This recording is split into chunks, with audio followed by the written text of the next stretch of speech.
మానవ జాతి అంటే ఈ రోజున్న మనము ఈ భూమి మీదకి వచ్చి దాదాపు 3 లక్షల సంవత్సరాలు అయింది. ఎక్కడో ఆఫ్రికాలో ఉన్న మొరాకోలో హోమోసెపియన్స్ అనబడే మనం బయలుదేరి ప్రపంచం అంతా విస్తరించి ఈరోజు మనకంటే ముందున్న మానవ జాతి రూపాలన్నీ అంతరించిపోయినాయి. మనం మాత్రం మిగిలి ఉన్నాం. 800 కోట్ల మందిమే హోమోసెపియన్స్.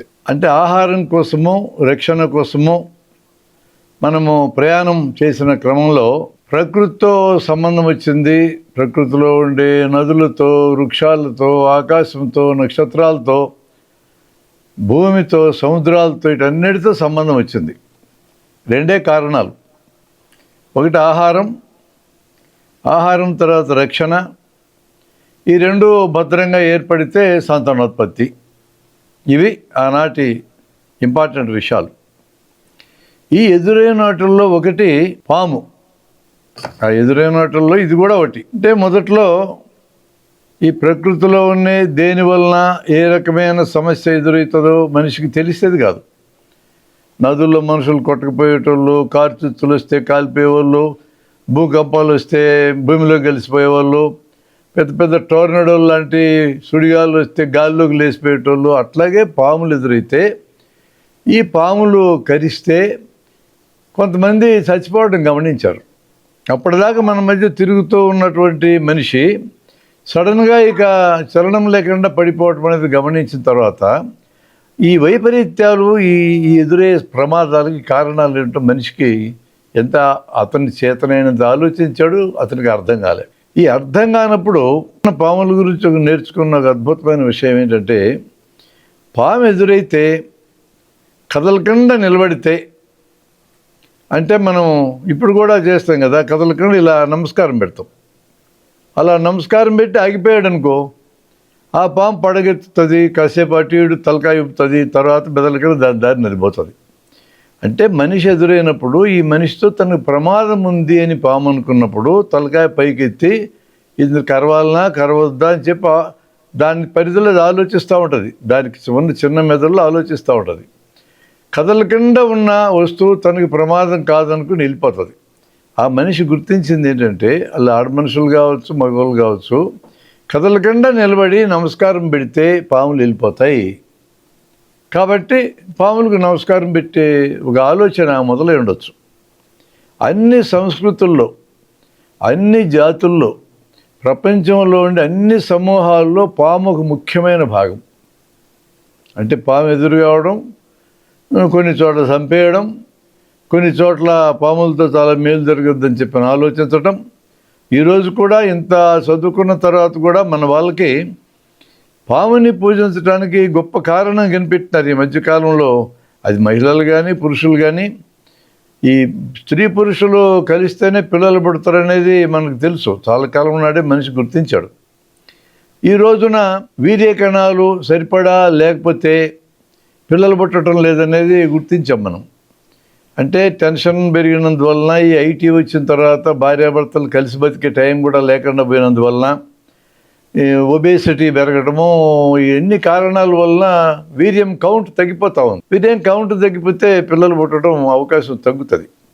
వీర్యకణము పాములాగా కదులుతూ ఉంటుంది. అంటే తలకాయ ఉంటుంది, తోక ఉంటుంది. ఈ కొన్ని కోట్ల వీర్యకణాలు ఒక్క ఎగ్గు కోసం పోటీపడి వెళ్ళినప్పుడు మొట్టమొదట ఏ వీర్యకణం తన తలకాయ ఎగ్గు లోపల దూరుతుందో దాని తోక ఊడిపోతుంది. మిగతా వీర్యకణాలు ఇంకొచ్చే సమస్య లేదు. అందుకనే ఒక ఎగ్గు ఒక వీర్యకణము కలిస్తే ఒక బిడ్డ పుడతారు. మనము 9 నెలలు 10 నెలలు మోసేది ఆ బిడ్డనే. మనుషులకి అరుదుగా 2 పిల్లలు 3 పిల్లలు పుట్టడం జరుగుతుంది. కానీ అంటే 2 వీర్యకణాలు 2 ఎగ్స్ మీద పనిచేస్తే అటువంటి మార్పు వస్తుంది. మామూలుగా అయితే ఒక ఎగ్గు ఒక వీర్యకణం. వీర్యకణము తోక పాములాగా కదులుతుంది. కాబట్టి మనం పాములకు పూజ చేస్తే వీర్య అభివృద్ధి జరిగి పిల్లలు పుట్టే అవకాశం పెరుగుతుంది అని చెప్పి ఈ కాలపు అధునాతనమైన, ఆధునికమైన, బాగా చదువుకున్న, డిగ్రీలు పోస్ట్ గ్రాడ్యుయేషన్లు చేసిన ఆడవాళ్ళ తలలోకి ఎక్కించారు. అడిగితే చెప్తున్నారు వాళ్ళు, ఏందమ్మా మీరు ఎందుకు పూజలు చేస్తారు పాముల కంటే? పాము మెలకలు తిరిగిపోతూ ఉంటుంది, వీర్యకణం మెలకలు తిరిగిపోతూ ఉంటుంది. కాబట్టి పాముకు పూజ చేస్తే తన భర్తకి వీర్యకణాలు అభివృద్ధి, పిల్లలు పుట్టే అవకాశం వస్తుంది. కాబట్టి సంతాన సాఫల్య కేంద్రాలకు పోయి డబ్బు ఖర్చు పెట్టుకోకుండా ఉండే అవకాశం మాకు వస్తుందని మాట్లాడుతున్నారు. దీనికి ఏమన్నా సంబంధం ఉంది అంటే శాస్త్రీయంగా పరిశీలిస్తే సంబంధమే లేదు. తోకన్నది ఏదైనా తోక కదిలించుకుంటానే పోతుంది. అది పాము తోకలాగా కదులుతూ పోతుంది, వీర్యకర్మ తోక కదిలించుకుంటూ పోతుంది, పులైనా తోక ఆడిస్తుంది, జింకైనా తోక ఆడిస్తుంది. తోక ఉండేది ఆడించడానికే. కాబట్టి తోకకి దీనికి ముడిపెట్టి ఒక నమ్మకాన్ని జనం ఏర్పరచుకోవడం జరిగింది.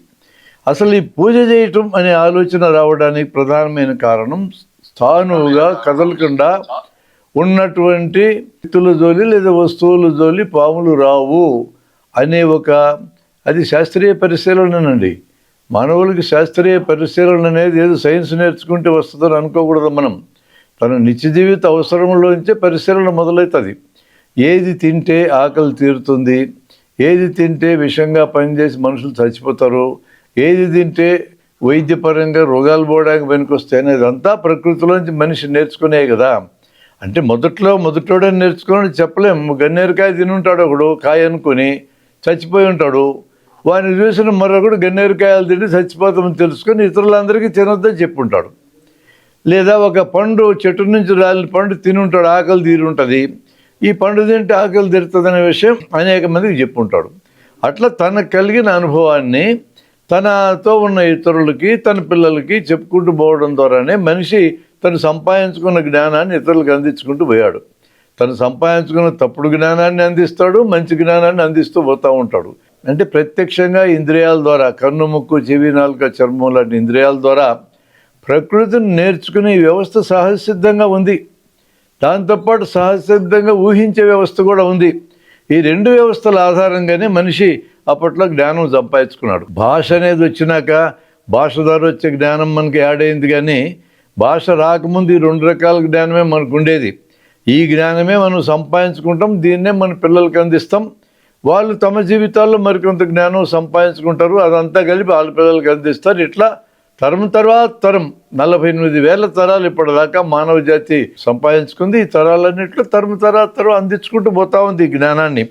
అలా అందించుకుంటూ పోయేది సరైన జ్ఞానమే అందిస్తారని ఏం లేదు. తప్పు జ్ఞానం, సరైన జ్ఞానం, అరకొరగా ఉన్న జ్ఞానం అన్నింటినీ అందించుకుంటూ పోతానే ఉంటారు. అలా అందించుకుంటూ పోయిన జ్ఞానంలో ఒక భాగమే పాములకి మనం నమస్కారం పెడితే మన జోలు రాకుండా వెళ్ళిపోతాయి.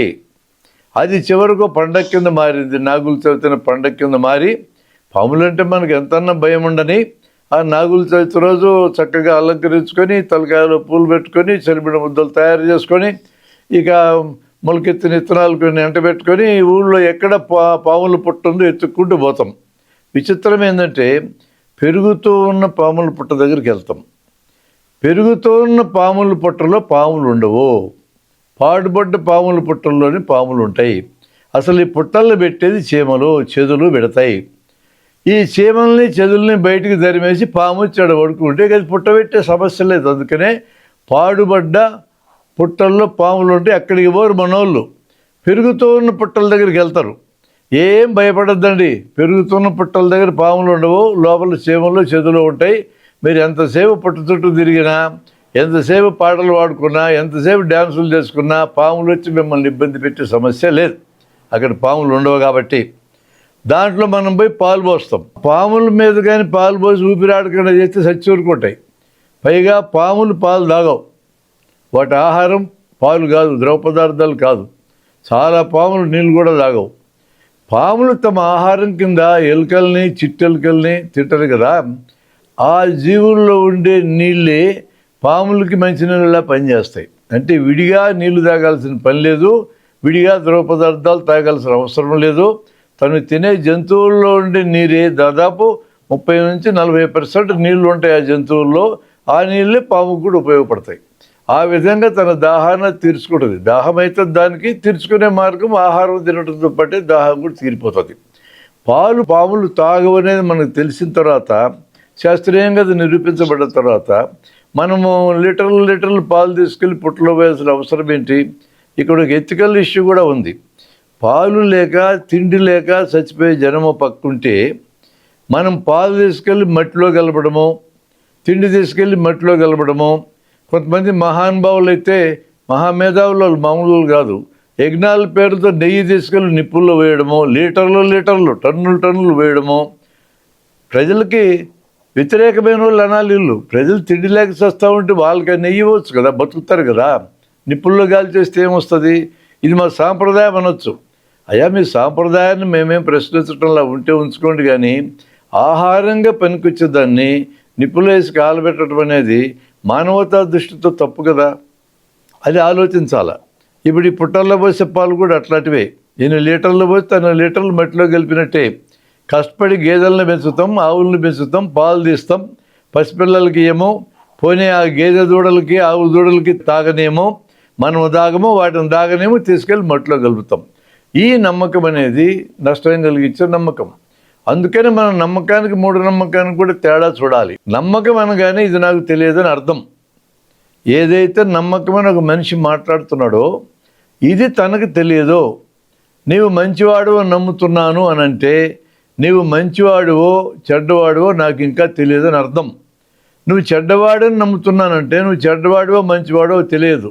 నువ్వు ఏ వాక్యం మొదట మాట్లాడితే అది సరైనదో కాదో నీకు తెలియదని అర్థం. నమ్ముతున్నానంటే అర్థం అది.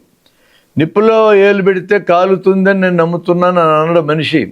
నిప్పులో ఏలు పెడితే కాలుతుందని నాకు తెలుసు అంటాడు. నాకు తెలుసు అనగానే నాకున్న కన్ను, ముక్కు, చెవి, నాలుగు, చెవిని ఇంద్రియాల్లో ఏదో ఒక ఇంద్రియం ద్వారా నాకు తెలిసిందని అర్థం.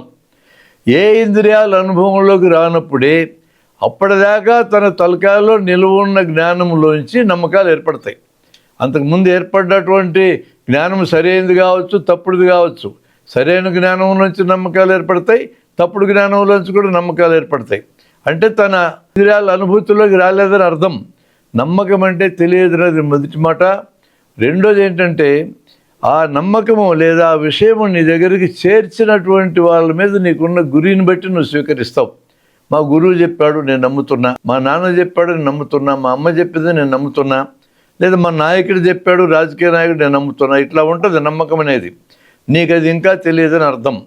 మనిషికి నమ్మకాలు ఉండకూడదని నేను అంటల్లా. ఎందుకంటే నమ్మకాలు జీవితంలో చాలా అవసరం. ఇతను మీ నాన్న అని అడిగాను అనుకోండి, అవును మా నాన్నే అంటారు. మీ నాన్న నీకు ఎడ తెలుసు అన్న, మా అమ్మ చెప్పింది అంటాం, మా ఇంట్లో వాళ్ళు చెప్పారు, మా బంధువులు చెప్పారు అంటాం. చెప్పారే కానీ నీకు నిజంగా అతను మీ నాన్న నీకు ఎడ తెలుసు అనే క్వశ్చన్ మళ్ళీ ఇస్తే DNA టెస్టింగ్ చేయకుండా అతను నాన్న అని తెలిసే సమస్య లేదు.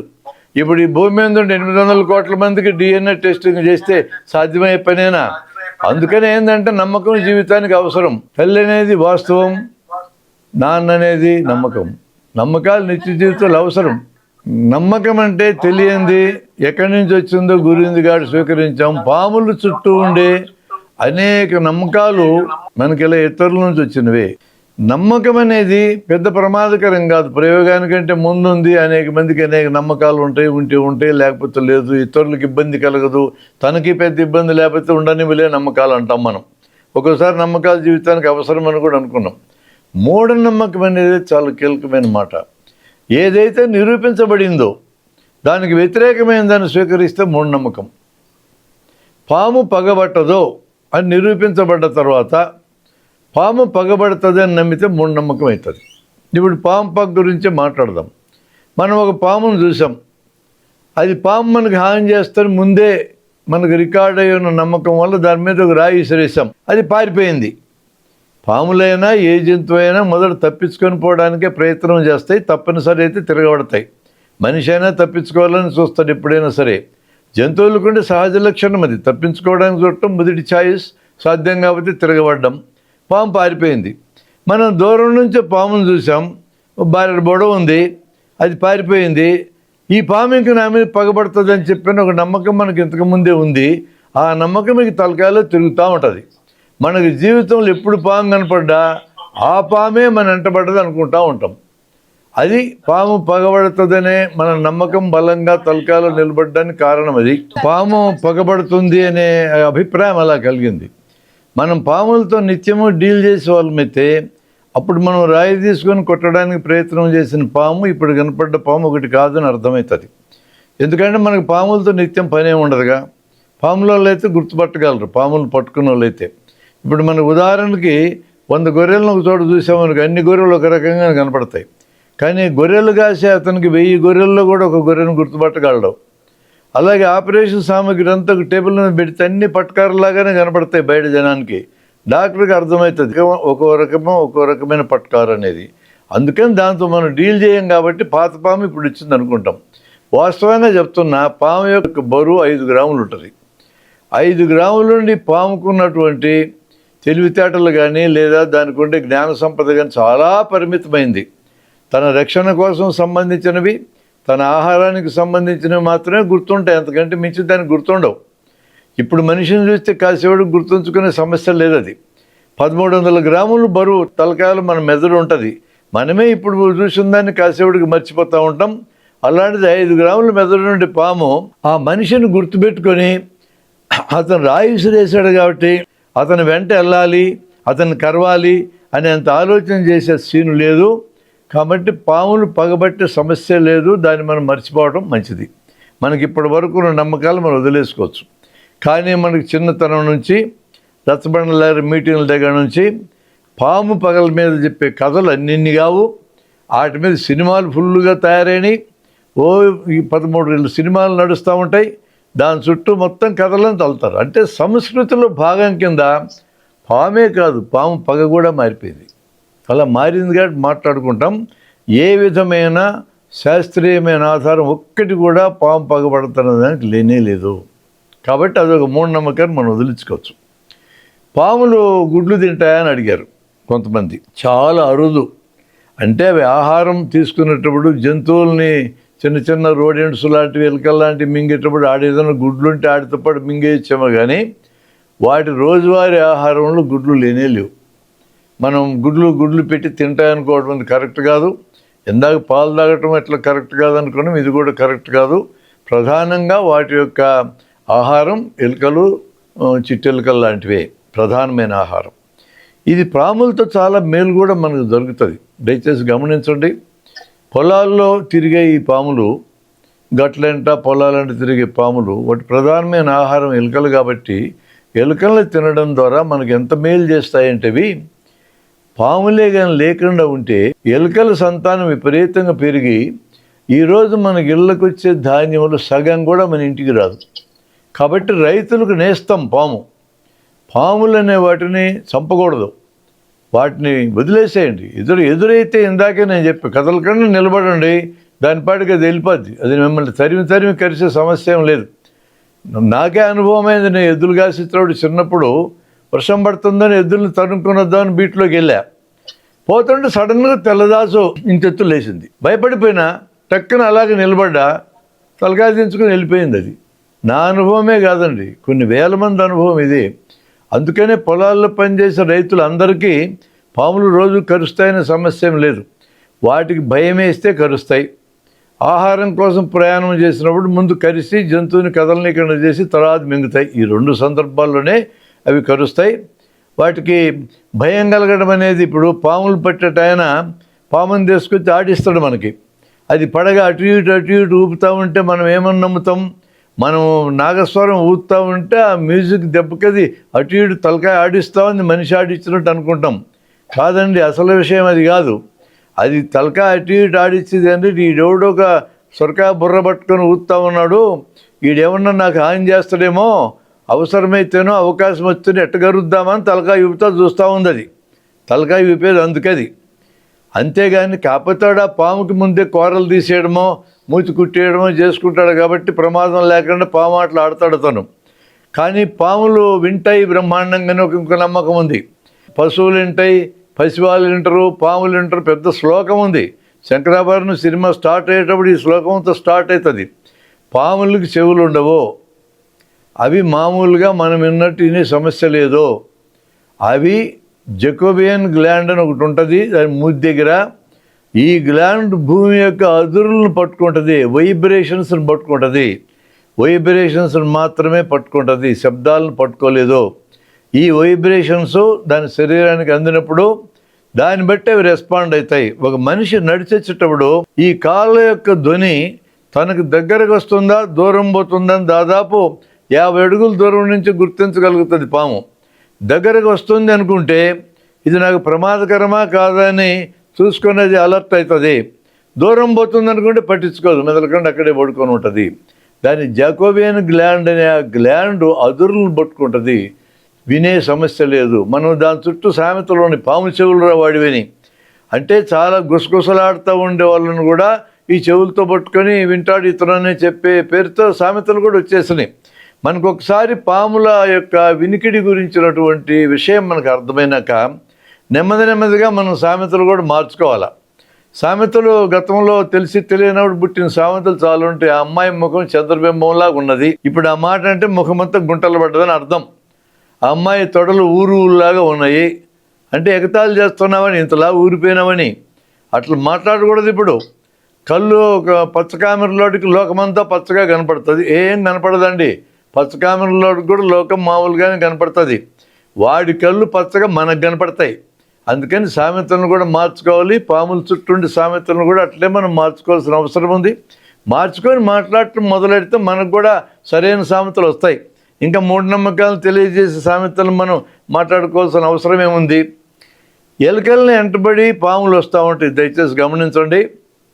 పాములు ఇళ్లలోకి ఎందుకు వస్తాయని కొంతమంది అడిగారు నన్ను. ఇంకొన ఎలుకలు అంటే తినడానికని ప్రయాణం చేసి వస్తాయి. ఎలుకలు తిండి దొరుకుతుందని ఇళ్లలో దొరుకుతాయి. ఆ ఎలుకని వెంటబడుకొని పాము మన ఇంటికి వస్తుంది. అంటే పాములు ఉండాల్సిన స్థలాల్లో వాటిని ఉండనీయకుండా స్థలాలు మనం ఆక్రమించి మనం ఇల్లు కట్టుకొని పాముల స్థలాలను మనం ఆక్రమించినాం, మన స్థలాలను అవి ఆక్రమించలా.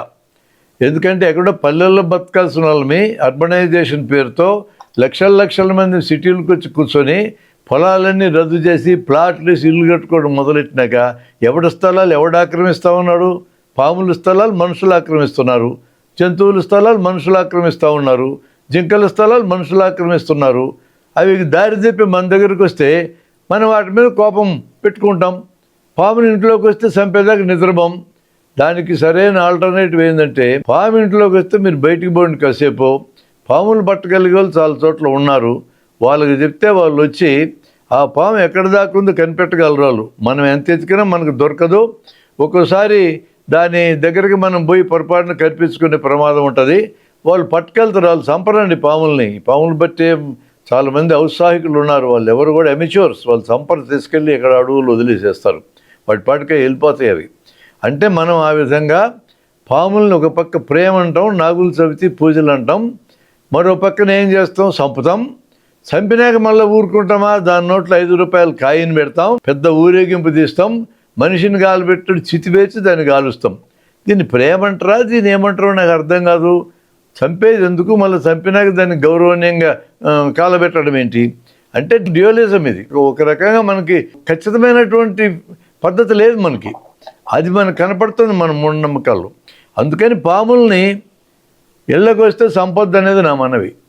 పాములు పట్టేటోళ్ళు వాటినేమి కూరలు గీరలేని తీరు నేగ్గా పట్టుకునే పద్ధతి ఉంది. ఒక పొడవాటి శుభ దాని చివర యూ షేపులో వంకి ఉంటుంది. దాన్ని పాము నడుముగా నెత్తే దాన్ని అలాగే లేసి వస్తే పైకి అది కిందగా జారిపోతే మళ్ళీ యువతలకు జరుపుకొని దాన్ని తీసుకొని బయటకు పట్టుకెళ్తారు. ఏదో బుట్టలోనో బకెట్లోనో పట్టేసుకొని దాన్ని తీసుకెళ్ళి వదిలేస్తారు. సహజంగా మనం పాముల్ని ఇంట్లోకి వస్తే చంపేది మన భయం కొద్దీ చంపుతున్నాం. భయం వాస్తవంగా వస్తే జంతువులన్నీ తిరగబడతాయి. భవిష్యత్తులో భయం వస్తుందేమో, భవిష్యత్తులో నష్టం జరుగుతుంది అనే పేరుతో జంతువుల మీద మనుషుల మీద దాడి చేసే ఒకే ఒక జంతువు పేరు మనిషి. ఏ జంతువులు అటు దాడి చేయవు. జంతువుల నుంచి కనీసం ఆ సంస్కారం అన్నా నేర్చుకోవాల్సిన అవసరం ఉంది. అట్లేం లేదు, మన మనుషులను కూడా అడ్వాన్స్గా చంపేస్తాం నష్టం చేస్తారని, యుద్ధాలు చేస్తాం. ఇప్పుడు హమాస్ మీద యుద్ధం చేస్తూ ఉంది ఇజ్రాయేలు.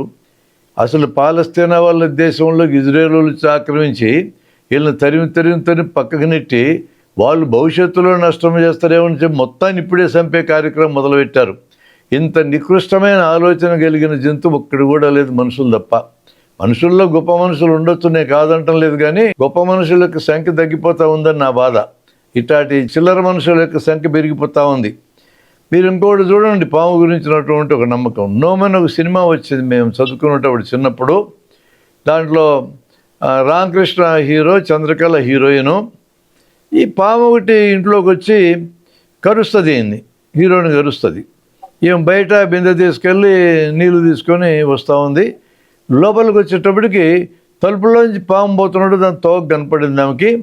తన భర్త ఏమో నురుగు గక్కుంటా ఉన్నాడు.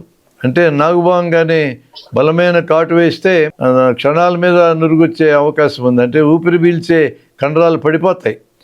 దాంతో ఆమెకి అద్భుతమైన ఆలోచన వచ్చింది. ఆలోచన ఏంటంటే, నా భర్తకి పాము గరిచిందని గుర్తుపట్టింది తెలివిగల ఆమె. కాబట్టి నేనేం చేయాలి, బిందెక్కడ పక్కన పెట్టి పాట పాడటం మొదలుపెట్టింది. పాట బాగా పేరున్న పాటేది, నాకు పాట గుర్తులేదు కానీ పాట పాడటం మొదలెట్టగానే వెళ్తున్న పాముకి అది వినపడి వెనక్కి వచ్చేసింది. పాము వెనక్కి రావడమే కాదు, అది సరిగ్గా ఎక్కడ కరిసిందో అక్కడే కూరలు దించింది. కూరలు దించి విషాన్ని వెనక్కి లాక్కుంది, వెళ్ళిపోయింది. వెంటనే రామకృష్ణ గారు లేచి పాట సగం అయిపోయింది, ఇద్దరు కలిసి డ్యూయట్ పాడతారు. నాకు అర్థం కాని గొడవ ఏంటంటే, పాములకు చెవుల్లో వినపడదు, మొదటి మూఢనమ్మకం అది. ఆ పాము వెనక్కట్టు వచ్చింది పాట పాడితే. వచ్చిన పాము ఇంత మెదడు, 5 గ్రాముల మెదడు ఉండే పాము కరిసిన చోటనే గుర్తుపెట్టి కోరలేట దించింది అనుకుందాం. ఒళ్ళంతా కలిసిపోయిన విషయం వెనక్కట్టు వచ్చింది అనుకుందాం. లేచి ఊరుకోకుండా వెంటనే పాట పాడటం మొదలుపెట్టి వాటి మీద ఆధారపడి అద్భుతమైన సినిమాలు తీసి ఫుల్లుగా బాక్స్ ఆఫీసులో డబ్బులు సంపాదించుకుని పెద్ద మనుషులు ఉన్నారు. పాముల చుట్టూ ఉండే నమ్మకాలని పెట్టుబడి కింద వాడుకున్నటువంటి వాళ్ళు ఈ రోజుకి కూడా అనేక మంది ఉన్నారు. ఈ పాము మంత్రం, మా చిన్నతనంలో పాములు నరసయ్య గారు ఒక ఆయన ఉండేవాళ్ళు, నేను చూడలేదులేండి. ఎవరికి పాము గరిచినా వెంటనే ఫోన్ చేసి నరసయ్య గారికి చెప్తే అప్పటిదాకా ఈయన బతుకుంటే ఆయన మంత్రం అక్కడి నుంచి చేస్తాడు, ఈయన బతుకుతాడని. ఈ నమ్మకం కలగడానికి కారణం ఏంటి? మంత్రం అంటే మాటే కదా, మాట అంత పవర్ఫుల్ అని మనకు కూడా తెలుసు. ఒక మాట చెప్తే జనం పోయి ఒకరిని సాగు కొట్టమని కొట్టొస్తారు, ఇంకో మాట చెప్తే వీడు చచ్చిపోమని చచ్చిపోతారు. అంటే మాట చాలా బలమైనదనేదే నేను ఒప్పుకుంటా. మంత్రం కూడా మాట లాంటిదే.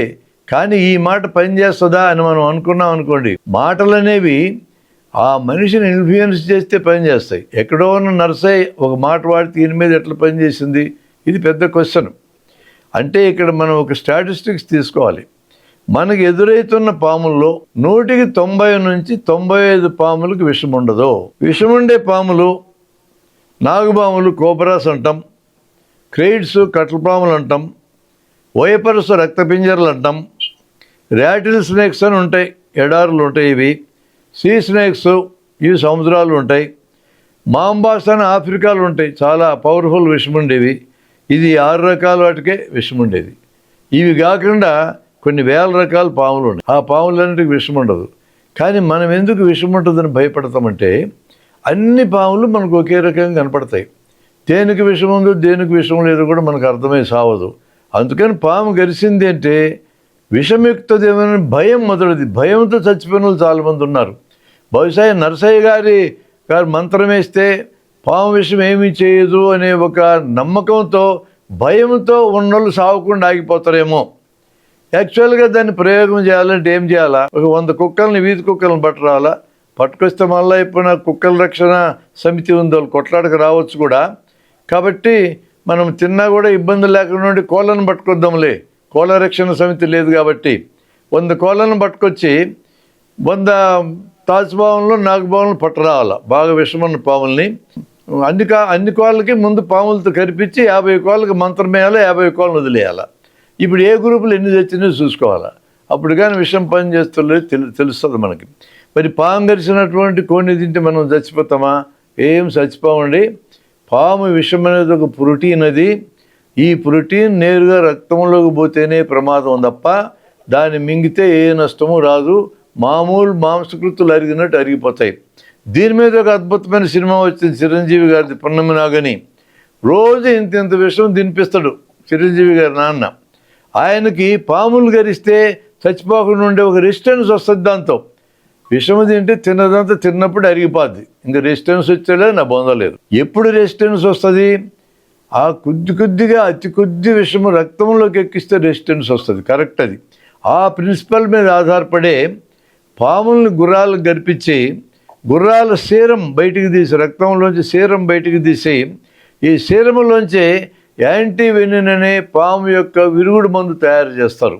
అంటే కొద్దిగా విషం ఎక్కిస్తే ఆ గుర్రాల యొక్క సీరంలో, అంటే రక్తంలో ఉండే సీరం అంటే ద్రవం, ఆ ద్రవంలో ఈ రెసిస్టెన్స్కు సంబంధించినటువంటి మరికొన్ని రకాల ప్రోటీన్స్ తయారవుతాయి. ఈ ప్రోటీన్స్ పాము కరిసినప్పుడు పాము విషాన్ని విరుగుడుగా ఇవి ఉపయోగపడతాయి. ఇది దాన్ని అనుకున్న సైన్స్. మనం తయారు చేసేటప్పుడు తినిపిస్తే మాత్రం అరిగిపోతుందండి. కాబట్టి కోళ్ళను గరిపించినటువంటి ఈ పాములతో ఈ కోళ్ళన్నిటిని తినొచ్చు, మనం ఇబ్బంది ఏం లేదు.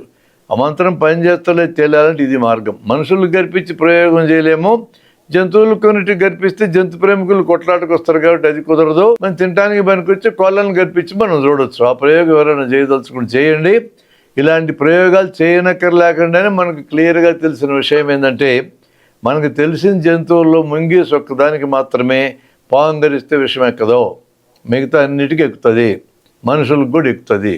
ఆ ప్రోటీన్ని ఎదుర్కోగలిగే యాంటీబాడీ మిగతా జంతువుల శరీరంలో లేదో ముంగీస్ అనే జంతువులు ఉంది. కాబట్టి మనం గుర్తుపెట్టేది ఎట్లా, పాము గరిసిందనగానే మొట్టమొదటి మనం చెప్పాల్సిన ధైర్యం. ఎక్కడ గరిసిందని అడగండి, కరిసింది చూడండి. 2 కోరలు గుర్తులు ఉంటే ఇది విషమున్న పాము. అనేక కోరల గుర్తులు అటుపక్క 4 ఇటుపక్క 4 లెక్కన పళ్ళ ఘాటులు ఉంటే ఇది విషం లేని పాము. విషం లేని పాము అని అర్థమైతే ఇక్కడికి ధైర్యం చెప్పటమే. మంత్రం వేసిన ఒకటే, మాటలు చెప్పిన ఒకటే. డాక్టర్ దగ్గరికి వస్తే మేము ధైర్యం చెప్తారు, నీకు విషమున్న పాము కరవలేదు, ఎందుకు నువ్వు భయపడతావు? అంత భయం ఉంటే భయాన్ని తగ్గించే మందులు కూడా మా దగ్గర ఉన్నాయి, వాడేస్తాము డాక్టర్లమి. మాట చెప్పాను ధైర్యం చెప్పొచ్చు, మందోడైన ధైర్యం చెప్పొచ్చు. విషమున్న పాము కరిస్తే అంటే 100కి 5-10 మాత్రం ఉంటాయి, ఎక్కువ ఉండవు. అది కూడా ఏమంటే, విషమున్న పాము అంతకుముందు దేన్నన్నా కరిసి నిన్ను గరిస్తే వాళ్ళు బతికే అవకాశం ఉంది. నీ ప్యాంటు మీదనో బట్టల మీదనో కరిస్తే కొంత విషం బట్టల దగ్గర అంటుకొని పోతుంది, కాబట్టి వాళ్ళు కూడా బతికే అవకాశం ఉంది. విషమున్న పాము కానీ పూర్తి స్థాయిలో కరిస్తే ఆ విషమున్న పాము దెబ్బకి మరణం సంభవించే అవకాశం ఉంది. కాబట్టి వాటి సంఖ్య తక్కువ. మంత్రం వేస్తే ఎంత సక్సెస్ రేట్ ఇప్పుడు చెప్పండి? 100కి 90 మంది గ్యారంటీకి బతుకుతారు. అది విషం లేని పాములు కరిసినాయి కాబట్టి. ప్యాంటు మీదనో బట్టల మీదనో కరిసినాయి, పాము అంతకుముందు దేన్నైనా కరిసి వచ్చి మనల్ని కరిసినాయి, వీళ్ళు ఒక 2 or 3% వీళ్ళు కూడా బతికే అవకాశం ఉంది. ఈ గ్యారంటీకి చచ్చిపోయేటోళ్ళు 1 or 2%. ఆ 1 or 2% హాస్పిటల్కి వెళ్తే, ఆ హాస్పిటల్ సకాలంలో వెళ్తే వాళ్ళ దగ్గర విరుగుడు మందు ఉంటే బతుకుతారు. హాస్పిటల్లో విరుగుడు మందు లేకపోయినా కూడా ప్రాణాపాయమే. ఇక్కడ కొంత ఫస్ట్ ఎయిడ్ గురించి కూడా నేను ఒక మాట చెప్పాలి. పాముల గురించి నమ్మకాలు మూఢనమ్మకాలతో పాటు మనం ఎట్లా వ్యవహరించాలో కూడా చెప్పాలి కదా. ఫస్ట్ మనం విషమున్న పాము కాదో తెలుసుకొని మెథడ్ చెప్పా. ఒకవేళ పాము మీద కోపం వచ్చి జనం భయపడి కొట్టి చంపినారనుకోండి, దాన్ని పారేయొద్దండి. దాన్ని అప్పుడే పామును చంపితే పాము చచ్చిపోయిన పాము మిమ్మల్ని ఏం గర్వదు. దాన్ని నోరు తెరిచి చూడండి, 2 కోరలు ఉంటే విషమున్న పాము. కోరలు కాకుండా వరుస పెట్టి అటు ఒక వరుస ఇటు ఒక వరుస పళ్ళు ఉంటే విషం లేని పాము. అట్లా గుర్తుపట్టవచ్చు. నేను చంపమని నేనేం అడ్వైజ్ చేయటంలా. పాము కరిసి పారిపోతా ఉంటే వదిలేయండి. ఇది కరిసింది విషమున్న పాము కాదు కనుక్కోండి. ఎంటబడి దాన్ని కొట్టి చంపాల్సిన అవసరం లేదు. అది కరిసింది ఏదో భయం వేసి కరిసింది, వదిలేయండి దాన్ని, అంతే. ఏదో 200 ఏళ్ళు ఈ దేశాన్ని దోసకు తిని వెళ్ళిపోయిన బ్రిటిష్ వాళ్ళని క్షమించినాం కదా, ఒక పాము గరిస్తే దాన్ని ఎందుకు క్షమించలేము? అది ఆలోచించండి కొంచెం. పాములు చంపే కార్యక్రమం పెట్టొద్దండి. ఇప్పుడు విషమున్న పాము గరిస్తే అది నాగుపాము లాంటిది, తాసుపాము లాంటిది కానీ అయితే అది నరాల మీద పనిచేసి ఊపిరి పీల్చే మజిల్స్ మొత్తాన్ని పడిపోయేటట్టు చేస్తుంది. ఊపిరి పీల్చడం అనేది సరిగా జరగకపోతే నోటేమో నురుగు వస్తుంది. అలా నురుగు రావడానికి 5 నిమిషాల నుంచి అర్ధగంట టైం పడుతుంది. పాము కలిసింది 2 కోరలు ఉంటే ఇలాంటి సమస్య అనేది, అంటే నరాలను పడిపోయేటట్టు చేసే విషయం అనేది తెలియాలంటే మనం కాపలా గాయాలా. ఒక్కసారి నురుగు రావటం మొదలెట్టి ఇది ఊపిరి ఆగిపోతుంది అనేది మనకు అర్థమైతే నోట్లో నోరు పెట్టి గాలి వదాలి డాక్టర్ దగ్గరికి వెళ్ళేదాకా. అక్కడ వెళ్తే వాళ్ళు నోట్లో గొట్టమేసి యాంబు వ్యాగన్ మిషన్తో గాలి ఎక్కిస్తారు, లేదా వెంటిలేటర్కి ఎక్కిస్తారు. ఈ విషయం విరుగుడేసేది కరిగిపోయేదాకా వెంటిలేటర్ మీద పెడితే గ్యారెంటీకి బతుకుతాడు. అప్పటిదాకా మనం ఏం చేయాలి? నోట్లో నోరు పెట్టి గాలి వదాలి. ఆ నురుగులో విషం ఉంటుందని మనం భయపడతాం, మూఢనమ్మకం అది. ఆ నురుగులో విషం ఉండదు. ఆ నురుగులో విషం ఉండే సమస్య లేదు. నోట్లో నోరు పెట్టి గాలి వస్తూ అర్ధగంట సేపు బతికించిన వాళ్ళు నాకు తెలుసు. మా హాస్పిటల్లోనే మా స్టాఫ్ ఒకరు బతికిచ్చి జనరల్ హాస్పిటల్కి పట్టుకెళ్ళేదాకా బతికిచ్చాడు. అక్కడ వాళ్ళు గొంతులో ట్యూబ్ వేసుకొని వెంటిలేటర్కి తగిలిచ్చారు, మనిషి బతికినాడు. కాబట్టి నోట్లో నోరు పెట్టి గాలి వదండి. ఇది నరాలను పడగొట్టే విషమైతే. అదే కానీ రక్తపింజర అయితే కూరలు దిగేసిన దగ్గర నుంచి రక్తం కారడం ఆగదు. అంటే రక్తం గడ్డగట్టే గుణాన్ని దెబ్బతీస్తుంది. అది రక్తం కారుతూనే ఉంటుంది, నొక్కి పట్టుకుంటూ ఆగుతుంది. లోపల పేగుల చుట్టూ కానీ ఊపిరితిత్తుల్లో కానీ కీళ్ళల్లో కానీ ఎక్కడ పడితే అక్కడ రక్తం కారే అవకాశం ఉంది. ఆ రక్తపింజర విషానికి విరుగుడు ఎక్కించేదాకా రక్తం ఎక్కడో చోట కారుతూనే ఉంటుంది. ఇప్పుడైతే నొక్కి పట్టుకుంటూ ఆగుతుంది. ఇంకో రకమైన ప్రమాదం ఈ పాము విషమున్న పాములతో ఏంటంటే, చర్మం దగ్గర ఆ విషం చర్మం కింద పాకి ఎంత దూరం ఆ విషం పాకితే అంత దూరం చర్మం నల్లగా మారి ఊడిపోతుంది, చర్మం పోతుంది. అప్పుడు చర్మం అతికిచ్చే ఆపరేషన్ తర్వాత చేసుకోవచ్చు. అలా రకరకాల టాక్సిన్స్, ఇవి న్యూరోటాక్సిన్ అనేది ఊపిరి ఆగిపోయేటట్టు చేస్తుంది, అని హిమటోటాక్సిన్ అనేది రక్తం కారడం ఆగిపోకుండా కంటిన్యూ అయ్యేటట్టు చేస్తుంది, స్కిన్కి టాక్సిటీ ఉండేది చర్మం పోయేటట్టు చేస్తుంది. వీటికి చేయాల్సిన ఫస్ట్ ఎయిడ్ అవుతుంది. ఇక విషం లేని పాములకు ఏ ఫస్ట్ ఎయిడ్ లేదు, శుభ్రంగా కడిగేసేయడము, అక్కడ ఘాట్లు ఉంటే ఆ ఘాట్ల మీద ఏమి పడకుండా ఒక హ్యాండ్ ప్లాస్టర్ దాంట్లో సరిపోద్ది. ఇదివరకు పాఠాల పుస్తకాల్లో పాము కరిస్తే ఏం చేయాలని రాసేవాళ్ళు. దాదాపు 15-20 ఏళ్ళ క్రితం ఉండేది ఆ పాఠం. పాము కరిచిన చోట బ్లేడ్తో కట్ చేయాలని, పైన తాడు పెట్టి కట్టాలని, నోరు పెట్టి కసకసా కొరికి వెనక్కి లాగాలని. మనకు సినిమాల్లో కూడా హీరోయిన్స్గా పాములు గరుస్తాయి, హీరోయిన్ కూడా పిక్క మీదే గరుస్తాయి, ఇంకెక్కడ గరవు. ఆ పిక్క మీద గరవగానే వెంటనే హీరో గబగబా పరిగెత్తుకెళ్ళి చీరని మోకాల దాకా పైకి లేపి నోరు పెట్టి కసాబిసా కొరికి వెనక్కి రక్తం లాగేస్తాడు. అంటే అక్కడ హీరోయిన్ చూపించాలా, హీరో యొక్క హీరోయిజం చూపించాలా, ఒక 4 రోజులు గడవాలా, దాంతో డబ్బులు బండాలా, అది అక్కడ కథ. కానీ ఈ 3 పద్ధతులు తప్పు. పైన తాడు కట్టడం అనే పద్ధతి ఇప్పుడు లేదు, తప్పది. అలా కడితే ఒక్కోసారి కట్టి మర్చిపోతే కిందుండే అవయవం రక్తం ప్రసరణ జరగక మొత్తం పోయే అవకాశం ఉంది. రెండోది బ్లేడ్ పెట్టి కోస్తే అప్పటిదాకా చర్మం మీద ఉన్నటువంటి విషము నేరుగా మనం ఘాటు పెట్టే ఘాటు లోపలికి వెళ్ళి రక్తంలోకి విషం వెళ్ళే అవకాశం ఉంది.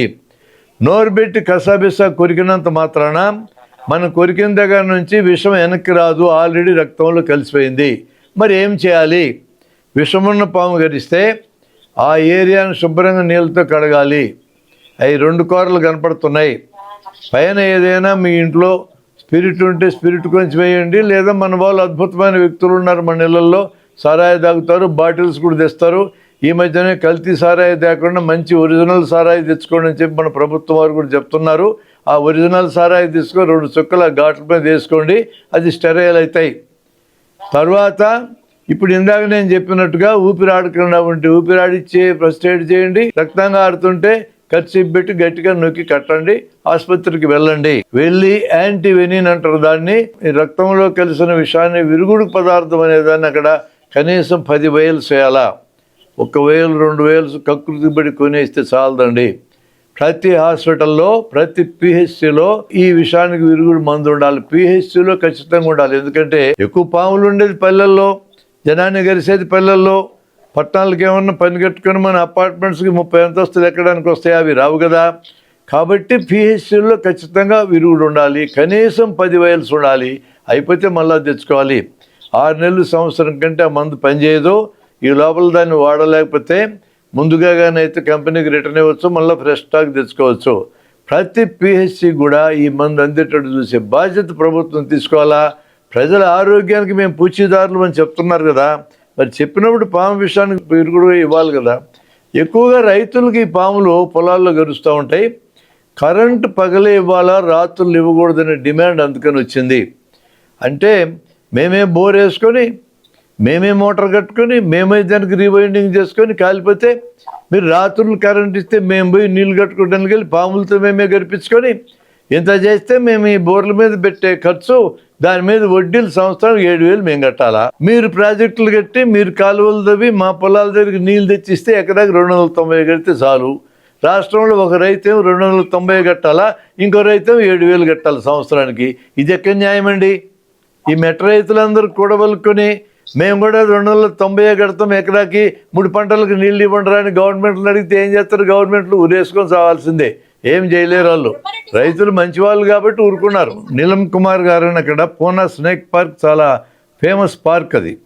అంటే పాములు, రకరకాల పాములను ఆయన సాగుతూ ఉంటాడు అక్కడ. అవి ఒక జూ లాంటిది, పాముల జూ.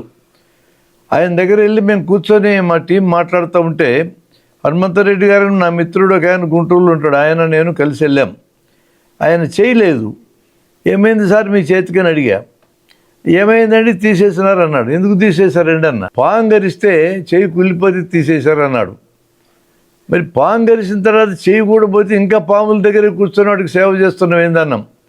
వాటికేం తెలుసండి పాపం, మనుషులే కదా దుర్మార్గులు, పక్క మనుషులు ఊరికి చంపుతారు, వాటికి భయం వేసి కరిసింది నన్ను, దాని మీద నేను కోప్పడితే ఎట్లా అన్నాడు ఆయన. ఎంత గొప్ప వ్యక్తి అండి నీలం కుమార్ అని. ఆయన ఇప్పుడు ఉన్నాడో లేడో నాకు తెలియదు, కానీ 25 ఏళ్ళ నాడు జరిగిన సంఘటన అది. పాముల ప్రేమికులు ఎంత గొప్ప వాళ్ళు ఉన్నారో తెలియజేసే ఒక సంఘటన కింద నేను దాన్ని భావిస్తూ ఉంటా. అన్ని సంస్కృతుల్లో, ఈ ప్రపంచంలో అన్ని జాతుల్లో, అన్ని చోట్ల పాములు మానవుల జీవితంలో భాగం. అవి వివిధ చారిత్రక సందర్భాల్లో, వివిధ దశల్లో పాములను కూడా తమకు మేలు చేస్తేనే గుర్తించి జీవితంలో భాగం చేసుకున్నారా, లేక నష్టం చేస్తుందని భయపడి సంస్కృతులు భాగం చేసుకున్నారా, రెండు ఉన్నాయా? మనమైతే అంత క్లియర్గా చెప్పలేం, ఆ హిస్టరీలోకి వెళ్తే కానీ చెప్పలేం. కానీ ప్రతి సంస్కృతిలో పాముకు ఒక స్థానం అవుతుంది. మనకి శివుడి మెడలో పాము పెట్టినాము, శివుడి విగ్రహం దగ్గర కూడా పాము పెడతాము. అంటే ఆయన మెడలో పామును పెట్టుకున్నాడు. ఆయన పామును పెట్టుకోవడానికి కారణం ఎవడన్నా దగ్గరకు వస్తే లేపేస్తా చూడని భయపెట్టడానికి పెట్టుకున్నాడేమో, మనకు తెలియదు ఎందుకు పెట్టుకున్నాడు అనేది. కానీ మన సంస్కృతుల్లో భాగం. నమ్మకాలు అనేవి అవి ఎవరికి ఇబ్బంది కలగకుండా, నష్టం చేయకుండా, సాంప్రదాయాలు, మా అలవాట్లండి, మా కట్టుబాట్లు, మా పద్ధతులు ఇట్లా అంటుంటారు కదా, మా పెద్దలు మాకు చెప్తే చేస్తున్నాము, ఇలా ఎవరికి ఇబ్బంది లేకుండా ఉన్నంత వరకు వాటి ఏటిని మనం క్వశ్చన్ చేయాల్సిన అవసరం లేదని నా వ్యక్తిగత అభిప్రాయం. ఎందుకంటున్నానంటే ఇది భారత రాజ్యాంగమే ఏ వ్యక్తికైనా ఏ మతాన్ని కానీ, కులాన్ని కానీ, దైవభక్తిని కానీ కొనసాగించుకునే హక్కు ఉంది అన్నది. లేకపోతే బహుళత్వం బతకదు ఈ దేశంలో. ఇన్ని రకాల జాతులు ఉన్నాయి ఈ దేశంలో. జనమందరూ కలిసి బతకాలంటే ఎవడు దేవుడి కొని వదిలేయాలి, ఎవడు మతానికి కొని వదిలేయాలి, ఎవడు కులానికి కూడా వదిలేయాలి, వాడి భావాలు వాడికి ఉండనివ్వండి. అది హామీ ఇచ్చింది. మత భావాలను ఉండడమే కాదు, నువ్వు ఉంచుకోవడానికి, పెంచుకోవడానికి, పక్కోడికి చెప్పుకోవడానికి కూడా అనుమతి ఇచ్చింది రాజ్యాంగం. అదే రాజ్యాంగం ఇంకో మాట చెప్పింది. 51 ఆర్టికల్ H అనే ప్రకరణ కింద శాస్త్రీయ దృష్టి, జిజ్ఞాస అంటే ప్రశ్నించే తత్వం, సంస్కరణాభిలాష, మానవతా దృష్టి, ఈ 4ంటిని ప్రతి పౌరుడు విధిగా పెంచుకోవాలని కూడా చెప్పింది. అంటే నువ్వు బయలుదేరాల్సిందేం భిన్నత్వం దగ్గర, నీకేమి నమ్మకాలన్నా ఉండని ఉంచుకో, కానీ నువ్వు చేరవలసింది ప్రతి నమ్మకాన్ని కూడా శాస్త్రీయంగా పరిశీలించి ఏది సరైందో దాన్ని ఉంచుకోవాలి, ఏది తప్పో దాన్ని వదులుకోవాలి, దగ్గరికి నువ్వు వెళ్ళాలి అని చెప్పింది రాజ్యాంగం. ఇప్పుడు నిత్య జీవితం దగ్గరికి వస్తే ప్రతి మనిషి తన జీవితంలో, తన నిత్య జీవితంలో శాస్త్రీయమైన పద్ధతిని తనకు తెలిసినంత వరకు వాడుకోకపోతే జీవితం నడవదు. పాములను పూజించే రైతులు ఉన్నారు, దేవుళ్ళను పూజించే రైతులు ఉన్నారు, దేవతలను పూజించేటోళ్ళు, మా గ్రామ దేవతలను పూజించే దాని రైతులు ఉన్నారు. వీళ్ళందరూ పూజలు చేసుకోవచ్చు. కానీ వ్యవసాయం చేసే దగ్గర ఎప్పుడు విత్తనాలు వేయాలి, ఎప్పుడు నీళ్లు పెట్టాలి, ఎప్పుడు కలుపులు తీయాలి, ఎప్పుడు నూర్చాలి, తనకు తెలిసినంతలో శాస్త్రీయ పద్ధతి వాడకపోతే వాడికి పంట పడే సమస్య లేదు. మా డాక్టర్లు చాలామంది ఉన్నారు, విజయదశమి వస్తే బుట్లు పెడతారు, మొత్తం సామాన్లన్నీ బయటపడేస్తారు, అది వాళ్ళ నమ్మకం. కానీ ఆపరేషన్ చేసేటప్పుడు ఈయన నమ్మకాన్ని బట్టి నేను ఆపరేషన్ చేస్తానంటే ఒక పేషెంట్ పోడు. అనుభవం ఉంది నాకు. మా డాక్టర్ ఒక అతను ఆపరేషన్ థియేటర్లో వెంకటేశ్వర బొమ్మ పెట్టుకున్నాడు, ఆయన తెత్తు రోజు దండం పెట్టి ఆపరేషన్ చేస్తాడు. నాకేముంది అభ్యంతరమో. ఒక రోజుకి హెర్నీ ఆపరేషన్ చేయించుకోవాల్సిన వాడు, హెర్నీ ఆపరేషన్ అంటే గద్దల్లో గడ్డలాగా ఉంటుంది, ఆడు కూడా వెంకటేశ్వర స్వామి భక్తుడే, ఆడు దండం పెట్టి బల్లెక్కి పడుకున్నాడు. డాక్టర్ కూడా భక్తుడే, ఈయన వెనకొచ్చి ఈయన దండం పెట్టాడు. ఇద్దరు దేవుణ్ణి ఏం కోరుకున్నారు? ఆపరేషన్ జరిగేవాడేమో నాకు ఆపరేషన్ బాగా జరిగేటట్టు చూడు స్వామి అన్నాడు, ఆపరేషన్ చేసేటోడు బాగా జరిగేటట్టు చూడు అన్నాడు. ఏం తప్పు మాట్లాడినారు? ఇట్లా కరెక్టే మాట్లాడినారు ఇద్దరు. ఈ డాక్టర్ చేతులు కట్టుకుని లోపల పేషెంట్ మాయమైపోయాడు. మొదట భలే డాక్టరు వెంకటేశ్వర స్వామి భక్తుడు నాలాగా అనుకున్నాడు, కాస్త ఆయన కూడా ఈ ఆపరేషన్ బాగా జరిగేటట్టు చూడని వెంకటేశ్వర స్వామిని ఎత్తున భారం పెట్టేటాడు, పారిపోయినాడు. అంటే ఆపరేషన్ చేయాల్సింది వెంకటేశ్వర స్వామి కాదని భక్తుడికి తెలుసు, డాక్టరే చేయాలా. కాబట్టి డాక్టర్ తన వృత్తిలో శాస్త్రీయంగా ఉండాల్సిందే, లాయర్ తన వృత్తిలో శాస్త్రీయంగా ఉండాల్సిందే, రాజకీయ నాయకుడు తన వృత్తి, ఆ రాజకీయ నాయకుడు వృత్తి జనాన్ని అబద్ధాలు చెప్పి మోసం చేయటం కానీ అయితే శాస్త్రీయంగా మోసం చేయాల్సిందే, వేరే పద్ధతే లేదు. అబద్ధాలు చెప్పడం అనే పద్ధతి అలవాటైతే అబద్ధాలు చెప్పి మోసం చేయాల్సిందే. న్యాయంగా పనిచేయాలనుకునే రాజకీయ నాయకుడు న్యాయంగా పనిచేయాల్సిందే. కాబట్టి ఏ వృత్తిలోనైనా శాస్త్రీయంగా ఉండాల్సిందే. శాస్త్రీయ పద్ధతి అటువంటిది. కాబట్టి మన నమ్మకాలని ఎప్పటికప్పుడు శాస్త్రీయ పద్ధతిలో స్క్రూటినీ చేసుకోవాలి అనే అభిప్రాయం మనకుంటే అది శాస్త్రీయ దృక్పథం అంటాం. తను చేసే పని వరకు ఎవరికైనా శాస్త్రీయ దృక్పథం ఉంటుంది. అన్నిటిలోకి ఎక్స్టెండ్ కావాలని వ్యక్తిగత జీవితం, నీ కుటుంబ జీవితం, నీ సామాజిక జీవితం, నీ వృత్తి జీవితం, ఉద్యమాల్లో పనిచేసేటోళ్ళకి ఉద్యమ జీవితం, అన్నిటిలో కూడా నేను శాస్త్రీయ పద్ధతిని వాడాలనుకుంటే శాస్త్రీయ దృక్పథం ఉన్నట్టు. కాబట్టి ఇక్కడ మనం పాముకు సంబంధించి శాస్త్రీయ దృక్పథాన్ని మనం అప్లై చేస్తే ఏ గ్రంథం ఎత్తుకున్నా 100-200 దొరుకుతాయి ఇట్లాంటి నమ్మకాలు. మన శ్రీకృష్ణుడి జీవితం ఎక్కితే ఆ కాళింగ సరస్సు దగ్గరికి వెళ్ళి పాముని ఎత్తిన కాలు పెట్టి నాట్యం చేసినాడని ఒకటి వస్తుంది. లేదా ఆయన విష్ణుమూర్తి దగ్గరికి వస్తే పాల సముద్రంలో పామును చుట్టేసుకొని అక్కడ పడుకున్నాడని ఇంకో చోట వస్తుంది. ఇంక రాంది ఎక్కడ అసలు పాముల కథలు ఫుల్ వస్తాయి మనకి. అవన్నీ జరిగినా జరగలేదే కాదు చర్చ. నమ్మకాలు, సాంప్రదాయాలు, పద్ధతులు, అలవాట్లు ఎవడికి ఇబ్బంది లేదు, వదిలేసేయాలి మనం. ఎప్పుడైతే నష్టం చేస్తాయో, పాము పగబడుతుంది అని భయపడి మనం చంపుతున్నాం, పాముల్ని నష్టం చేస్తుంది, ఆ నమ్మకం పోవాలే, అది మూఢనమ్మకం. పాములు పాలు తాగుతాయి, మూఢనమ్మకం. ఆ పాలు మన పిల్లలకు పోయాలా, పాములకు పోయకూడదు. పాములు కరిస్తే మంత్రం వేస్తే బాగవుతుంది, మూఢనమ్మకము. మనుషులను చంపుకుంటాం, ఫస్ట్ ఎయిడ్ చేయాలా. అట్లా మనం ఏమంటే పాముల చుట్టూ నమ్మకాలు ఏమన్నా పక్కన పెట్టండి, పాముల చుట్టూ మూఢనమ్మకాలు ఏమన్నా విడదీయాలి. మూఢనమ్మకాల గురించి ఫస్ట్ మనం ఎడ్యుకేట్ చేయాలి. నమ్మకాల గురించి ఎవరి విచక్షణకు వాళ్ళకి వదిలేసి, అయ్యా నువ్వు నీ నమ్మకాలు నువ్వు స్క్రూటినీ చేసుకోదలుచుకుంటే చేసుకో, మానదలుచుకుంటే మానుకోనాలి. అట్టనగా వేరే మార్గం లేదు. ఎందుకంటే 100-95 మంది ఈ దేశంలో ఉండే జనం ఏదో ఒక మతమేంటో, ఏదో ఒక కులమేంటో, లేదా ఏదో ఒక దేవుని ఏంటో ఉన్న తర్వాత వీళ్ళందరినీ నీ దేవుడు తప్పు, నీ మతం తప్పు అని కొట్లాడుకుంటూ మనం ఎక్కడ కూర్చోవాలా? మన పని అంతా ఆ జన్మతోనే కదా. కాబట్టి నీ మతం నీది, నీ దేవుడు నీ వాడు. దేవుడు లేడనుకునేవాడికి లేడనుకునే స్వేచ్ఛ ఉంది, ఉన్నాడు అనుకునేవాడికి ఉన్నాడు అనుకునే స్వేచ్ఛ ఉంది. ఎవరు స్వేచ్ఛ వాడితేనే వదిలేసేయటమే, ఎవరి నమ్మకాల వాళ్ళని పక్కన పెట్టడమే. అట్లా మనం నిర్ణయం తీసుకోకుండా పోతే దేవుడు లేడు నువ్వు అని కొట్లాడి పెట్టుకుంటే నీ అంటే దేవుడు లేడనట్టు 5 కూడా ఉండరు. ఎవరితో ఉద్యమాలు చేస్తారు, ఉద్యమాలు చేయదలుచుకున్న వాళ్ళు. అందుకని నాకు జనం కావాలా, నీ నమ్మకాలతో నాకు గొడవ లేదు, ఉంటే ఉంచుకో. ఇతరులకు నష్టం కలిగించే నమ్మకాలు, నీకు నష్టం కలిగించే నమ్మకాలు నువ్వు వదిలించుకో అని చెప్తాం మనం. అది ఎవరి వారి విచక్షణలోంచి ఏ నమ్మకం నాకు నష్టం కలిగిస్తే చూసుకుంటాడు. తుమ్మితే బయటికి పోకూడదని ఒక నమ్మకం ఉంది. పరీక్షగా నిమిషం లేట్ అయితే హాల్లోకి రాని అని అన్నాడు వాడు. ఇప్పుడు తుమ్ము వచ్చిందని 5 నిమిషాలు ఆగితే పరీక్ష లేచిపోతుంది. ఇప్పుడు ఆ నమ్మకం నీకు నష్టం చేయదా? అట్లా ఎవరికోరు స్క్రూటినీ చేసుకోవాలనేది నా అభిప్రాయం. అందుకని ఏ చారిత్రక కారణాల్లోంచి, ఏ అనుభవాలలోంచి పాములు మన జీవితాల్లోకి, మన పుస్తకాల్లోకి, మన పురాణాల్లోకి, మన గ్రంథాల్లోకి వచ్చినాయి అనేది అక్కడక్కడ కొన్ని చోట్ల అర్థమైతే, కొన్ని చోట్ల అర్థం కావు. ఏమైనప్పటికీ ఈ రోజుకి పాములు ఈ రోజుకి కూడా మానవ జాతికి సాయపడేవి, రైతాంగానికి తోడ్పడేవి, మన ఆహార సంపాదనకి తోడ్పడేవి. ఎలకల్ని తినడం ద్వారా బోయన్సీ మెయింటైన్ చేసి మన ఇంటికి ధాన్యం ఇష్టడు చేస్తున్నాయి. పాములు మన మిత్రులు అని మనం భావించాలి తప్ప మన శత్రువులని భావించకూడదని దీంతో నేను ఇక్కడతో ముగిస్తానండి. ఈ పండుగలన్నీ, హిందూ పండుగలన్నీ ప్రకృతికి సంబంధించినవి కదా. ఈ పండుగకు ప్రకృతికి ఏమైనా సంబంధం ఉందా ఏంటి, ఎలా వచ్చింది ఏమన్నా వివరించగలరా? పండుగలన్నీ అనుభవంలోంచి వస్తాయి. పండుగలు ఇప్పుడు పంటలు వేసే టైంలో ఉగాది అనేది వస్తుంది, సంక్రాంతి టైంలో పంటలు చేతికి వస్తాయి కాబట్టి వస్తుంది. నా అనుమానం ఏంటంటే చాలామంది రైతులకి పాములు ఉపయోగపడతాయని తెలుసుని అందుకే పాములని పూజలో భాగం కింద పెట్టుకున్నారని భయంతో పెట్టుకోలే, ప్రేమతో పెట్టుకున్నారని నేను అనుకుంటున్నా. పాముల వరకు వస్తే టౌన్స్లో ఉన్న వాళ్ళే పాములను కొట్టి చంపేది ఎక్కువ. ఇళ్లలోకి వస్తే పల్లెటూళ్ళు ఉండేవాళ్ళు చాలామంది పాములను బయటకు పోయేటట్టు చేస్తారు, వాటిని కొట్టి చంపరు. ఎక్కువ మంది చంపగా నేను చూడలే. పట్టణాల్లోకి వచ్చిన వాళ్ళు చంపిన వాళ్ళు నేను చూసా. అందుకని మనకి వ్యవసాయంలోంచి మనం విడిపోయిన తర్వాత మన పాముల మీద శత్రుత్వం పెంచుకున్నాం. వ్యవసాయదారులకు పాముల మీద శత్రుత్వం లేదు, ఒక రకంగా వాళ్ళకి పాముల మీద ప్రేమ ఉండే పూజిస్తున్నారని చెప్పి నేను అనుకుంటున్నా.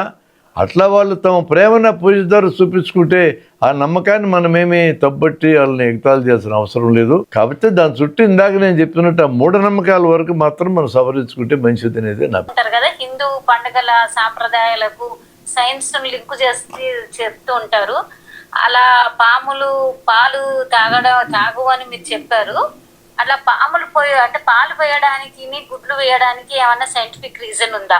అంటే మా జనము చరిత్రలో ఏం చేశారంటే మేడం, తమకు ఇష్టమైనవన్నీ తమ పూజించే వాళ్ళకి పెట్టడం మొదలుపెట్టారు. అంటే మనం తినేయన్ని మనం దేవుళ్ళకి పెట్టినాం, మనం తినేయన్ని మనం గ్రామ దేవతలకు పెట్టినాం, మనం ప్రకృతిలో సూర్యుడికి పెట్టినాము, అగ్నికి పెట్టినాము, అట్లే పాములు కూడా పెట్టినాం. అట్లా పెట్టుంటాం మనం.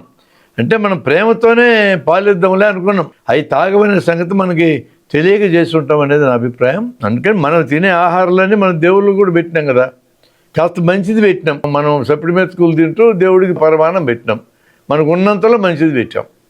అట్లా మనం ఎవరిని గౌరవిస్తాం, గుర్తిస్తాం. వాళ్ళకి మన ఇంటికి ఎవరైనా గెస్ట్ వస్తే మనం తినకపోయినా వాళ్ళకి పెడతాం కదా, ఆ టైప్లో దేవుడు మనకు గెస్టు, అందుకని ఆయనకు మంచి ఆహారం పెట్టినమేమో అని నా అభిప్రాయం. తేలు కుట్టినట్టు అంత ఉండదు, కానీ నొప్పి కొంచెం ఉంటుంది. కానీ పాము కుట్టిన దగ్గర లోకల్గా టాక్సిన్ అనేది కానీ పనిచేస్తే చర్మం అంతా నల్లగా మారదన్నాను కదా, అక్కడ కుట్టిన టైంలో ఎక్కువ నొప్పి తెలియదు. తరువాత అది వాపు వచ్చి తర్వాత నల్లగా మారే ఆ క్రమంలో నొప్పి మొదలవుతుంది. తేలుతో పోల్చినప్పుడు నొప్పి దాదాపు చాలా తక్కువ. అందుకనే కుట్టినప్పుడు మనం తెలియదు, ఊరికి ముళ్ళు గుచ్చుకున్నట్టు అనిపిస్తుంది. మనకి ఏదో ముళ్ళు గుట్టినట్టు ఉంది చూడండి రా అంటే 2 ఘాట్లు కనపడతాయి మనకి. అంత షార్ప్ ఉంటాయి వాటి కూరలు కూడా.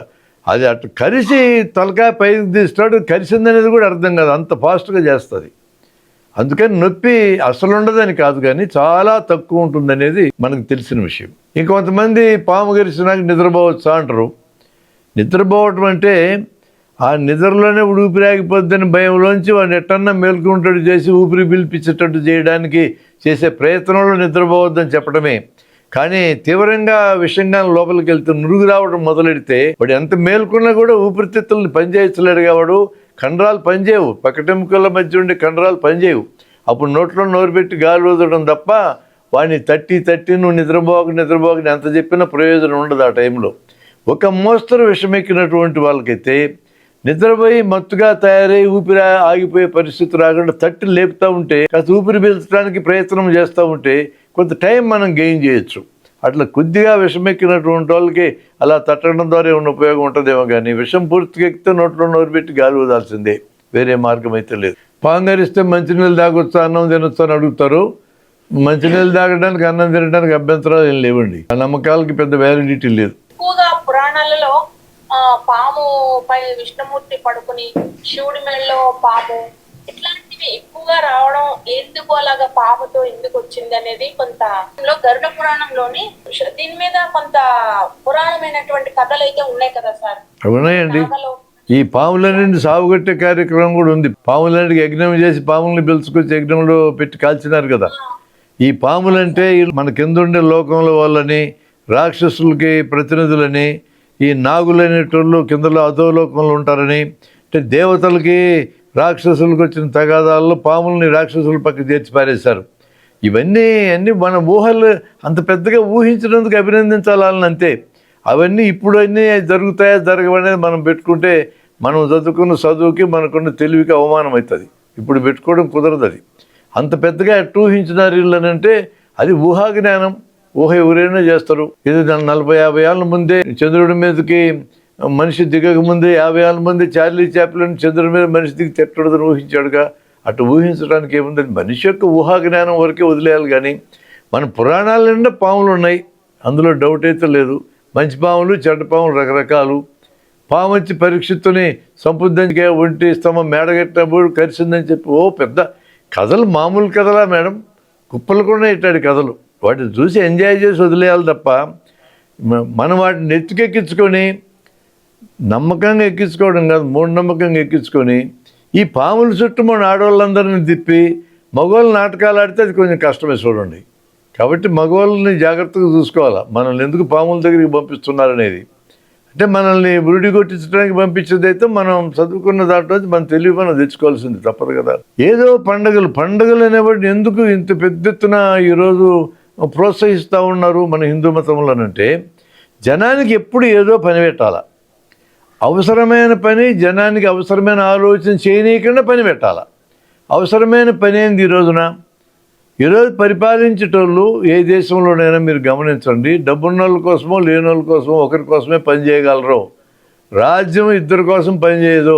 పైసలు ఉన్న వాళ్ళ కోసమన్నా పని చేస్తుంది, లేని వాళ్ళ కోసమన్నా పని చేస్తుంది. ఇప్పుడు మన రాజ్యాలన్నీ, మన దేశంలోని అన్ని రాజ్య వ్యవస్థలు డబ్బులు ఉన్న వాళ్ళ కోసం పనిచేస్తాయి. అది ఆలోచించి జనము అటువైపు దృష్టి మళ్లించి ఏంది వీళ్ళు ఇట్లా ప్రవర్తిస్తున్నారు, మాకు అన్యాయం చేసేటట్టుగా ఆలోచించుకుని ఉండడానికి గాను ఈ పండుగలన్నీ పెట్టి రోజు బిజీగా పెడితే జనాన్ని ఈ ఆలోచన రాకుండా పోతుంది కదా. అందుకని ఎంకరేజ్ చేస్తున్నారేమో కొంతమంది, బ్యాచులు తయారై సంఘాలు పెట్టని నాకు అనుమానం వస్తుంది. ఈ పాముల పండుగ కూడా అట్టే బాగా పెంచినారేమో. వినాయకుడి పండుగను పెంచుతుంది, ఆంజనేయుడి పండుగను పెంచుతుంది, ఈ హోలీ పండుగను పెంచుతుంది, అన్నిటిని పెంచుతుంది. దాంట్లో బాగా ఇది పెంచారేమో అని అనుమానం నాలాంటి వాళ్ళకి వస్తే తప్పేంటి? ఈ హిందూ పండుగల్ని టార్గెట్ చేసి మాట్లాడటం అంటే మేమేం పండుగలు వద్దని మేము అంటం లేదుగా. చేసుకోండి పండుగలు, మీ నమ్మకాలు మేమే అంటున్నాం. హిందూ పండుగల్ని ఏదైనా తప్పుండి హిందూ పండుగలు మాట్లాడక, నేను హిందువుని, హిందూ పండుగ మాట్లాడక ఏ పండుగ మాట్లాడాలి? నేను క్రిస్టియన్ని కాదు, ముస్లింని కాదు. కాబట్టి హిందూ పండుగల్లో తప్పులు ఉంటేనే మాట్లాడతాను నేను. మన వాళ్ళు తప్పులు చేస్తే సరిచేయటం నా పని, నా హిందువులను సరిచేయటం నా పని. కాబట్టి ఆ పని కొద్దీ నేను మూఢనమ్మకాలు ఉంటే మాట్లాడతా. అందుకని హిందువుల్ని సరిచేయాలా, పక్కువని సరిచేసే పని మాకేంది? మమ్మల్ని ఛాలెంజ్ చేస్తారు, ముస్లింలు తిట్టాడు. నాకేం పని ముస్లింలు తిట్టే పని, క్రిస్టియన్లు తిట్టే పని నాకేందంటే? నా పక్కన నా హిందువు ఉన్నాడు, తప్పుడు పని చేస్తే ఆయన తిడతా, వాడు సరి చేసుకోరా అంట. నా ఇంట్లోనే ఉన్నారు మూఢనమ్మకాలు ఉంటాడు, నేను సరి చేసుకుంటా. బయటోడు ఎవడన్నా సరి చేయాలంటే నేనెందుకు అలవాటు చేస్తాను? నేనే చేస్తా పని. అట్లా మనం చూడాలి తప్ప హిందూ మతానికి వ్యతిరేకమేముంది? ఏ మతానికి వ్యతిరేకులం కాదు, అనుకూలం కాదు. నేనైతే మతాలకు వ్యతిరేకని కాదు, అనుకూలం కాదు. తప్పు ఎక్కడున్నా చెప్పేస్తా. అది ఏ మతంలో ఉన్నా చర్చకు వస్తే చెప్తాం. అది చర్చకు రానప్పుడు మనం మాట్లాడేది ఏముంది? మత గ్రంథాలు ఎదిగితే ఫుల్లు దొరుకుతాయి. ఇట్లాంటి ఏనాడో రాసినారు మత గ్రంథాలు. పాపం ఆ కాలంలో తెలివి ఉండే రాసి ఉంటారు. ఈ కాలానికి పనికిరాడంలా, పనికిరాని అని పక్కన పెట్టాలా, పనికొచ్చే ఉంచుకోవాలా, కొత్త మనం కలుపుకొని పోవాలా. ఈ 400 ఏళ్ళ నుంచి విజ్ఞాన శాస్త్రం విపరీతంగా పెరిగి మనిషి జీవితంలో క్షణం అదే ఉండడం మొదలుపెట్టింది. దాని గురించి నేర్చుకోకపోతే ఎట్లా? మనము ఆ విజ్ఞాన శాస్త్రానికి నష్టం కలిగించటం వదిలించుకోవాలి కదా. 400 ఏళ్ళ నాటి ఇటలీలో బ్రూనైన్ గాలిపెట్టిన టైం అనుకుంటున్నారా ఇది? ఆ రోజు భూమి సూర్యుడి చుట్టూ తిరుగుతుందన్నందుకే ఆయన గాలిపెట్టిన నడివీధులు రోములో. ఈ రోజు గాలిపెట్టి తూరుకుంటారు, మెక్కలేరు కదా అంటారు. జాగ్రత్తగా ఉండాలి మనుషులు. మీ నమ్మకాలుగా పెట్టుకోండి తప్ప నిత్య జీవితంలోకి వచ్చి సైన్స్ ఇచ్చిన ఫలాలన్నింటినీ ఉపయోగించుకుంటూ సైన్స్ను బూతులు తిట్టి కార్యక్రమంలోకి వెళ్ళొద్దని చెప్పాలి మనము. తప్పదు. మార్చుకోకపోతే జనమే చూసుకుంటున్నారు సంగతి. అలా ఈ నమ్మకాలు కూడా అలా వాడుతున్నారు అనే దాని దగ్గరికి వచ్చినప్పుడు మహిళలకు నేను అభ్యర్థన చేసేది ఏంటంటే, ఏదో పండగ పేరుతో సరదాగా పూలు పెట్టుకొని మంచి చీర కట్టుకొని ఊరి చివరికి పోదాం, ఊరి చివరికే బాగానే ఇక్కడ సప్పుతున్నారు కొంతమంది. ఈ పండగ పేరుతో పోదామంటే నాకే అభ్యంతరం లేదు, కానీ పాలు పట్టుకెళ్ళి సెల్బుని బుద్ధులు పట్టుకెళ్ళి ఆడి పోసి అక్కడ ఉండే చీమలకి పాములకి ఇబ్బంది కలిగించొద్దండి. అది మన పిల్లలు తాగాల్సినవి, మన పిల్లలు తినాల్సినవి. అట్లాగే పాము పగ ఇట్లాంటి వాటిని మాత్రం అర్థం చేసుకోండి అని నేను మనవి చేస్తాను.